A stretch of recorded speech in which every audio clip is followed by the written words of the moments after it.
కాంగ్రెస్ లో చేరేందుకు సిద్ధమైన కడియం శ్రీహరిపై చర్యలకు బీఆర్ఎస్ సిద్ధమవుతోంది. అనర్హత వేటు వేయాలని స్పీకర్ కు పిటిషన్ ఇచ్చేందుకు నిర్ణయించింది. స్పీకర్ ను కలిసేందుకు బీఆర్ఎస్ నేతలు అసెంబ్లీకి వెళ్లారు. అయితే స్పీకర్ లేరని సిబ్బంది చెప్పడంతో అసెంబ్లీ సెక్రటరీని కలిసే ప్రయత్నం చేశారు. అసెంబ్లీ సెక్రటరీ నరసింహాచార్యులు కూడా లేకపోవడంతో స్పీకర్ అపాయింట్మెంట్ తీసుకునే కడియం శ్రీహరిపై అనర్హత పిటిషన్ ఇవ్వనున్నారు బీఆర్ఎస్ నేతలు.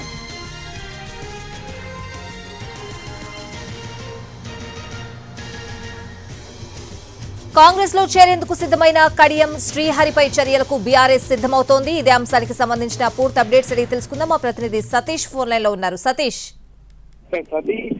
బీఆర్ఎస్ పార్టీలో ఎమ్మెల్యేగా గెలిచి ఇతర పార్టీలకు వెళ్లే వాళ్ళపై చర్యలు తీసుకునేందుకు పార్టీ సిద్ధమవుతుంది. దానిలో భాగంగానే కడియం శ్రీహరి బీఆర్ఎస్ నుంచి కాంగ్రెస్ కి వెళ్తారని చెప్పి సమాచారం వచ్చి కాంగ్రెస్ లో చేరబోతున్నటువంటి ఈ సమయంలో ఒక్కసారిగా ఆయనపై చర్యలు తీసుకోవాలని చెప్పి కూడా ఎమ్మెల్యేలు భావించారు, అధిష్టానం భావించింది. దాంతో ఎమ్మెల్యేలని కొద్దిసేపటి క్రితమే తెలంగాణ అసెంబ్లీకి కూడా పంపించి అక్కడ స్పీకర్ ని కలిసి ఆయనపై అనర్హత వేటు వేయాలని చెప్పి ఒక పిటిషన్ ఇచ్చేటటువంటి ప్రయత్నం చేశారు. అయితే ఆ సమయంలో స్పీకర్ లేకపోవడం, స్పీకర్ లేకుంటే సెక్రటరీకి అయినా సరే ఈ పిటిషన్లు ఇద్దామని వాళ్ళు భావించారు. సెక్రటరీ కూడా లేకపోవడంతో కొద్దిసేపటి నుంచి అసెంబ్లీ నుంచి కూడా వాళ్ళు బయటకు వచ్చారు. ప్రధానంగా బీఆర్ఎస్ నుంచి గెలిచినటువంటి దానం నాగేందర్ కూడా ఈ మధ్య కాలంలో కాంగ్రెస్ పార్టీలో చేరిన తర్వాత నేరుగా వెళ్లి స్పీకర్ ని కలిసి వాళ్ళు అనర్హత పిటిషన్ ఇచ్చారు.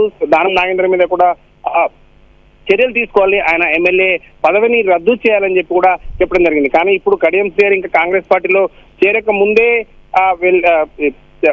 పిటిషన్ ఇవ్వడానికి వెళ్లారు. ఈ విధంగా బీఆర్ఎస్ నుంచి అక్కడికి వెళ్తున్నారు ఆయన అనేటటువంటి చెప్పే ప్రయత్నం చేస్తున్నారు. అయితే దానం నాగేందర్ విషయంలో ఎలాంటి చర్యలు కూడా ఇప్పటి వరకు తీసుకోలేదు. అదేవిధంగా కడియం శ్రీహరి మీద కూడా ఖచ్చితంగా తీసుకోవాలి, దానం నాగేందర్ తో పాటు కడియం శ్రీహరి మీద కూడా చర్యలు తీసుకోవాలని చెప్పి స్పీకర్ కి చెప్పేటటువంటి ప్రయత్నం చేస్తున్నారు. హైదరాబాద్ కు చెందినటువంటి ఎమ్మెల్యేలు, అందుబాటులో ఉన్నటువంటి బీఆర్ఎస్ ఎమ్మెల్యేలు కొద్దిసేపటి క్రితమే అసెంబ్లీకి వెళ్లి కలిసేటటువంటి ప్రయత్నం చేస్తున్నారు. మరికొద్దిసేపట్లో మీడియాతో కూడా మాట్లాడబోతున్నారు. స్వాతి.